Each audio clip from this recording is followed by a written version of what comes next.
अध्यक्ष महोदय, माझा आरक्षण, मराठा आरक्षणाला विरोध नाही, ते वेगळं द्या. माझा विरोध झुंडशाहीला आहे, माझा विरोध या जाळपोळीला आहे.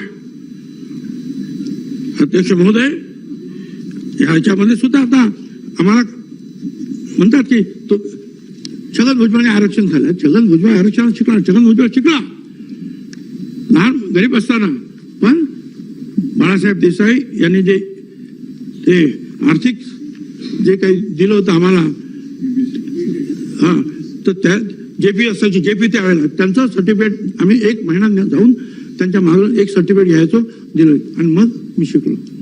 नंतर आरक्षण वगैरे जे आहेत आम्ही कोणीच घेतलं नाही. सगळं आरक्षण एकट्यानेच खाल्लं. अरे एकट्यानेच काय खाल्लं? मी, माझ्या मुलांनी नाही, कोणीच नाही. प्रश्न असा आहे की याच्यामध्ये